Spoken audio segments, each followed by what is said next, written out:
భవిష్యత్తులో ప్రభుత్వం భూములు ఇస్తుందనో ప్రభుత్వం ఆస్తులు పంచుతుందనో ఆలోచన పెట్టుకోకండి. మీ ఇంట్లో నీ బిడ్డనో నీ కొడుకో ఒక ఐఏఎస్ ఐపీఎస్ అయితే భవిష్యత్ తరాలన్నీ మీ జీవితాలు మారిపోతాయి.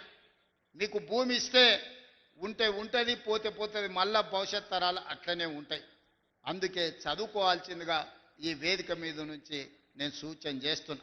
అందుకే మిత్రులారా, ఒక పక్కన రైతులను, రెండో పక్కన మహిళలను, మూడో పక్కన విద్యార్థి నిరుద్యోగ యువకులను ఆదుకునే బాధ్యత తీసుకున్నాం. అందుకే 10 సంవత్సరాలు వాళ్ళు నియామకాలు చేపట్టకపోతే వాళ్ళు ఇంట్లో ఉన్నోళ్ళందరికీ వాళ్ళు ఉద్యోగాలు ఇచ్చుకున్నారు. కానీ మన ప్రభుత్వం వచ్చిన తర్వాత తలలు లెక్క గట్టి 61,379 ఉద్యోగాలు ఎల్బీ స్టేడియంలో మొదటి సంవత్సరంలోనే నియామక పత్రాలు ఇచ్చి నిరుద్యోగ యువకులకు గ్రూప్ 1, గ్రూప్ 2, గ్రూప్ 3, గ్రూప్ 4 వివిధ శాఖలలో ప్రభుత్వ ఉద్యోగాలు ఇచ్చినాం. ఇంకా 40,000 ఉద్యోగాలు ఇవ్వడానికి ప్రయత్నాలు జరుగుతున్నాయి. తొందరలోనే నోటిఫికేషన్లు ఇచ్చే బాధ్యత నాది. పోటీ పరీక్షలకు పోటీ పడండి. ఊర్లలో సర్పంచ్లను, వార్డు మెంబర్లను చదువుకున్న యువకులకు సమయం వృధా చేసుకోకండి. రాజకీయాలు ఎప్పుడు ఉంటాయి. రాజకీయాలలో ఏదో ఒక పదవి పోటీ ఎప్పుడైనా చేయొచ్చు. దానికి వయసేం లేదు, వయసేమో నియమ నిబంధనల్లో లేదు.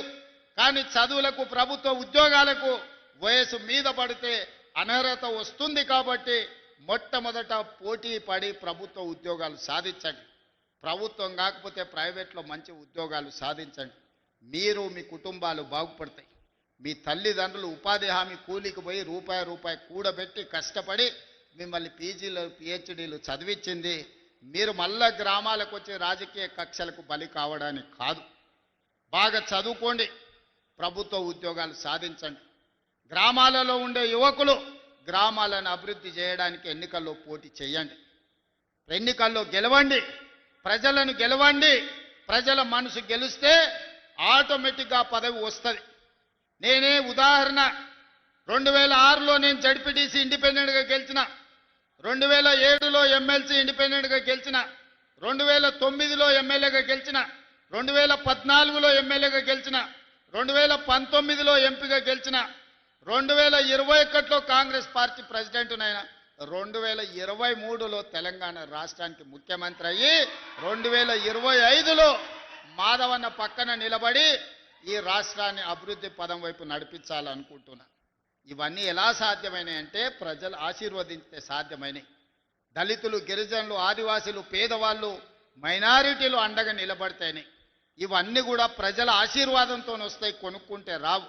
అందుకే ఎన్నికల్లో పైసలు ఖర్చు పెట్టకండి. ప్రజల మనసు గెలవండి, గ్రామంలో ఉండే సమస్యల్ని పరిష్కరించండి, గ్రామ సమస్యల మీద అవగాహన పెంచుకోండి. అందుకే ఈనాడు ప్రభుత్వం R&B పంచాయతీరాజ్ శాఖలో దాదాపుగా 20,000 కోట్లతోని 10 సంవత్సరాలు వాళ్ళు వేయకుండా వదిలేసిన రోడ్లను ఇవాళ వేస్తున్నాం. ప్రతి తండా నుంచి, ప్రతి గూడెం నుంచి మండల కేంద్రానికి ఒక బీటీ రోడ్డు, అదేవిధంగా మండల కేంద్రాన్ని నుంచి జిల్లా కేంద్రానికి డబల్ రోడ్డు, అదేవిధంగా జిల్లా కేంద్రం నుంచి రాష్ట్ర రాజధానికి 4 లేన్ రోడ్డు. ఈరోజు ప్రణాళికబద్ధంగా ప్రతి ఊరికి రోడ్డు ఇవ్వాలి అనే ప్రణాళిక తీసుకొని 20,000 కోట్ల రూపాయలతోని R&B అండ్ పంచాయతీరాజ్ శాఖల ప్రతి తండకు, గూడెకు, అడవులలో ఉండే మారుమూల గూడానికి కూడా ఇవాళ రోడ్లు ఇవ్వదలుచుకున్నాం. ఏ గ్రామానికి కూడా రోడ్డు లేదని వినదలుచుకోలేదు. రోడ్డు, తాగునీరు, బడి ఈరోజు మన ప్రాధాన్యత. ఇవన్నీ పనులు మేము చేస్తాం. ఇవన్నీ అమలు జరగాలంటే గ్రామాలలో సర్పంచులు మంచోళ్ళు ఉండాలి. నోరు మంచిదైతే ఊరు మంచిది అన్నారు. తీట నోరు పెట్టుకొని మాట్లాడిర్రు అనుకో ఏ పని జరగదు. నిన్న మన ఒకటి జూబ్లీహిల్స్లో రిజిండు తీట నోరు వేసుకొని, జూబ్లీహిల్స్ ఉప ఎన్నికల రెఫరెండం రేవంత్ రెడ్డి సంగతి తేలుస్తామని. మొత్తం జూబ్లీహిల్స్లో అంతా చెత్తంతా రేవంత్ రెడ్డి తెచ్చిపోసిండు అని చెప్పిండు. ఇల్లు తిరిగిండు, అందరు కడుపులో తలకాయ పెట్టిండు, కాళ్ళకు దండం పెట్టారు. ఇక ఆయన మూతబరి మాటలు చూసిరు. వీని తీట అనగాలంటే వీని బండకేసి కొట్టాలని గెలిపించుడే కాదు 25,000 మెజారిటీ ఇచ్చి బండకేసి కొట్టి బొంద పెట్టారు జూబ్లీహిల్స్లో. మరి రెఫరెండం అన్నాడు సిగ్గు లేకుంటే ఒక నెలనని ఇంట్లో వండుకోవాలి కదా. మళ్ళీ లేచి మళ్ళీ రోడ్ల మీద తిరుగుతూనే ఉన్నాడు, మళ్ళీ అబద్ధాలు చెప్తూనే ఉన్నాడు. మళ్ళీ ఈసారి సర్పంచ్ ఎన్నికలలో ఎట్లా కొడతారో అయ్యా మీ ఇష్టమే. మా అక్కలు సలాకి కాల్చి వాత పెడతారో లేకపోతే మా పిల్లలు కోదండం వేసి కొడతారో నాకు తెలియదు. కానీ వాళ్ళని సలాకి కాల్చి వాత పెట్టుర్రి. 23 అసెంబ్లీలో అధికారం పోయింది. 2024 పార్లమెంటులో గుండుసున్న వచ్చింది. తర్వాత ఎమ్మెల్సీ ఎన్నికల అభ్యర్థులు దిక్కులేరు. మన రెఫరెండం అంటే బండకేసి కొట్టిరు. 4 సార్లు ప్రజలు వంగబెట్టి ఈపు మీద గుద్ది చెప్తే కూడా బుద్ధి రాలేదు. నిన్నగాక మన శ్రీహరి అన్న కూడా మంచిగా చెప్పిండు, నీ అతి మాటలు నిన్ను చూసినోడు ఎవ్వడు నీకు ఓటేయర్రా స్వామి, నీ బుద్ధి మార్చుకో అని. వాళ్ళ బుద్ధి మారినా మారకపోయినా మన అందరం కలిసికట్టుగా ఉండి గ్రామాలను అభివృద్ధి చేసుకుందాం. గ్రామాల రాజకీయ కక్షలకు తావు ఇవ్వకండి. నేను కూడా ప్రజలకు విజ్ఞప్తి చేస్తున్నా, మీరు ఎన్నుకునే సర్పంచ్ మీ మంత్రి దగ్గర పోయి కూర్చొని మీకు నిధులు తేవాలి.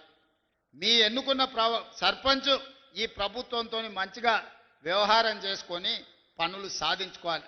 రోజు పంచాయతీ పెట్టుకొని వచ్చేటోడు వస్తే ఊరికి నష్టం జరుగుద్ది, వానికి ఏం పోదు, కానీ ఊరికి మాత్రం నష్టం జరుగుద్ది.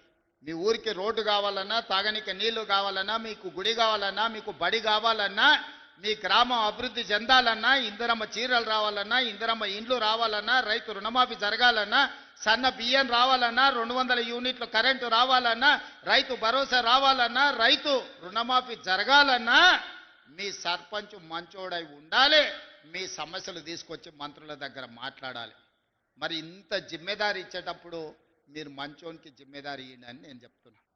నా కోరిక ఒక్కటే, మంచోన్ని చూడండి, బాధ్యత అప్ప చెప్పండి. మనం మొత్తం సమస్యల్ని పరిష్కరించడానికి పెత్తనం ఇచ్చేటప్పుడు తేలుకు పెత్తనం ఇస్తే తెల్లారులు గుట్టిందని మీరు ఎవరికోనికి క్వార్టర్కో హాఫ్కో ఫుల్కో వేస్తారా అంటే వాడు మళ్ళీ వసూలకు పడ్డాడు అంటే ఉన్నదంతా గుచ్చుకుంటాడు. అడగబోతే కూడా అంటాడు అలా ఆఫ్ ఇయ్యలేదా ఫుల్ ఇయ్యలేదా అని రాసి పెట్టుకుంటారు. ఇవ్వాలి రేపు కొంతమంది పోగానే బుక్కు తీస్తారు, ఎలక్షన్లు అప్పుడు నీకు ఎంత ఇచ్చినా కదా మరి నాకు ఎంత ఇస్తావో చెప్పని. అట్లాంటి పరిస్థితి వరంగల్ జిల్లాలో రానియొద్దు. ఇది చైతన్యం గల గడ్డ. పోరాటం తెలిసిన పౌరుషం ఉన్న ప్రజలు మంచి ఆలోచన చెయ్యండి, మంచి వాళ్ళని సర్పంచులుగా ఎన్నుకోండి.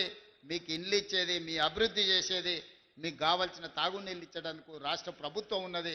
మీ పెండింగ్ ఉన్న సాగునీటి ప్రాజెక్టులను పూర్తి చేయడానికి ఈ ప్రభుత్వం ప్రయత్నం చేస్తుంది. మీకు ఎల్లవేళలా అండగా ఈ ప్రభుత్వం ఉంటుంది. ఏ విధంగా అయితే ఈనాడు మీరు ఆశీర్వదించడానికి వేలాదిగా తరలి వచ్చిండ్రో ఈ ఆశీర్వాదం ఎప్పటికీ ఇంట్లోనే ఉండాలి. మీరు అండగా నిలబడితే ఢిల్లీనైనా ఢీ కొడతా, ఢిల్లీ నుంచి అయినా నిధులు తీసుకొస్తా. అడగడానికి వెనకాడను, రాకపోతే కొట్లాడడానికి అసలే భయపడను. నా బాధ్యత ముఖ్యమంత్రిగా ప్రధానమంత్రి కేంద్ర మంత్రుల దగ్గరికి వెళ్ళి మనకు కావలసిన నిధుల కోసం, కావలసిన అనుమతుల కోసం ఒక్కడికి 100 సార్లు తిరుగుతా. నాకు ఓపిక ఉంది, వయసు ఉంది, విషయాన్ని వివరించే కనీస పరిజ్ఞానం నాకు ఉన్నది. తెలంగాణ రాష్ట్రం కోసం ఎవరినైనా కలుస్తాను, తెలంగాణ అభివృద్ధి కోసం ఎవరితోనైనా కొట్లాడతాను. మీ ఆశీర్వాదం నిండుగా ఇట్లనే ఉండాలి. ఈ వరంగల్ జిల్లాను అభివృద్ధి చేస్తాం. మళ్ళీ 1000 సంవత్సరాల చరిత్ర కలిగిన సమ్మక్క సార్లమ్మ, గొప్ప 100 సంవత్సరాల చరిత్ర కలిగిన సమ్మక్క సార్లమ్మ ఏ విధంగా అభివృద్ధి జరుగుతుందో మీరు చూస్తున్నారు. కొత్త సంవత్సరంలో అద్భుతమైన సమ్మక్క సార్లమ్మ మందిరం వస్తుంది. దర్శనం చేసుకోవడానికి వస్తా. ఆ రోజు మీ అందరితోని మాట్లాడతా.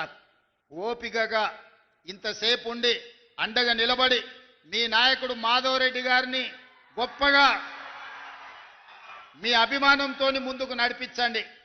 వారు బలంగా ఉంటే నేను బలంగా ఉన్నట్టే. నేను బలంగా ఉంటే ఢిల్లీలో సోనియా గాంధీ గారు ఈ దేశానికి సేవలు అందిస్తారు, రాహుల్ గాంధీ గారు ప్రధానమంత్రి అవుతారు. మీరందరూ అండగా ఉండాల్సిందిగా సోదరుడు మాధవ్ రెడ్డిని ఆశీర్వదించాల్సిందిగా కోరుకుంటూ మీ అందరి దగ్గర సెలవు తీసుకుంటున్న. ధన్యవాదాలు మిత్రులారా.